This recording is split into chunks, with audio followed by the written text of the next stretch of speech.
पंजाब सरकार लगातार सरपंच और पंचों के लिए लगातार जो है वो काम कर रही है और कल पंजाब सरकार की तरफ से बीते दिन सीएम मान ने एक बड़ा ऐलान किया है कि जितने भी चुने हुए सरपंच हैं सर्वसहमति से ये उन्होंने वादा किया था कि जो भी जब पंचायत चुनाव आए थे कि सर्वसहमति से जो चुने जाएंगे उन्हों को एक बड़ा तोहफा जो है पंजाब सरकार देगी। और कल ये बड़ा तोहफा जो है सीएम मान ने सभी पंच सरपंचों को जो दिया है। उन्होंने अपने अगर बात की जाए गाँव के सरपंचों को हर महीने 2000 रुपये देने का वादा उन्होंने किया है।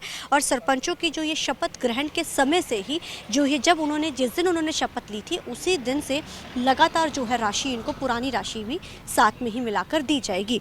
और इसी के साथ साथ उन्होंने जो है कहा कि जो पहले प्रतिमा 1000 रुपये था उसको बढ़ा के 2000 रुपये कर दिया गया है। और इसी के साथ नरेगा की बात की जाए, नहरी पानी की बात की जाए, तमाम बड़ी बड़ी चीज़ों को लेकर उन्होंने दावा वादा किया है कि इन चीज़ों को सही किया जाएगा।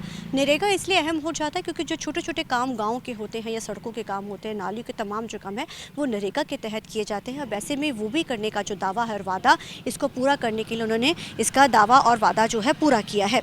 पंचायतों को प्रमाण पत्र के बाद जो है भुगतान किया जाएगा, यानी कि जो पंच सरपंच है वो जो है प्रमाण पत्र जो है अब उर्दू भाषा के जो कुछ भाषाई शब्द थे अब उनको पंजाबी में कर दिया जाएगा ताकि लोगों को काम करने में भी आसानी रहे और चीज़ें भी जो है वो इसी गोइंग हो जाए।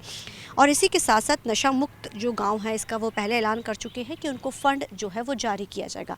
कारण क्या है कि नहरी पानी का जलस्तर लगातार बढ़ रहा है, बढ़ाने को लेकर भी उन्होंने कई तरीके के जो वादे करे। उन्होंने बोला कि अब जो है 65% जो है गांव के नहरी पानी का उपयोग हो रहा है, जो पहले सिर्फ महज 11% था अब वो 65% बढ़कर हो चुका है।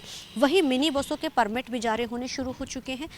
सीएम मान जब सत्ता में आए थे उस समय से उन्होंने कहा था कि हम पुरानी रूपरेखा को पूरा बदल दिया जाएगा। मिनी बसेस गांव के साथ कनेक्टिविटी का सबसे अहम साधन होते थे। जब भी गांव के साथ या शहर से जोड़ना होता तो मिनी बसेस का सबसे ज़्यादा इस्तेमाल किया जाता था। गांव के अंदर एक टाइम फिक्स किया जाता था, अब इसको टाइम को बढ़ाया भी जाएगा, उनके गेड़ों को भी बढ़ाया जाएगा। गेड़े का मतलब होता है कि जहाँ वो दिन में एक बार बस या 2 बार आती थी अब उसको दिन में एक समय और तय कर दिया जाएगा कि वो सवारियों को लेकर भी आएगी और छोड़ के भी आएगी। हालांकि ये रिवाज पहले भी था लेकिन उसको बंद कर दिया गया था, लेकिन अब वो फिर से शुरू किया जा रहा है। लेकिन जो सबसे बड़ा फैसला लिया गया है वो पंच और सरपंचों के लिए है। और ये चूँकि पंजाब के जितने भी गाँव हैं, जितने 117 जो ज़िले हैं उनमें से जितने भी गाँव हैं उन सब के विकास के लिए जो सबसे अहम रोल होता है वो पंच सरपंचों का होता है। अगर पंच और सरपंच अच्छे से काम करेंगे और अच्छे से विकास करेंगे तो जाहिर है पूरे पंजाब का विकास होगा, जिसको लेते हुए ये बड़ा फैसला कल मान सरकार की तरफ से लिया गया है। कैमरामैन अलजुंदे के साथ चंडीगढ़ से TV9 के लिए मनप्रीत कौर।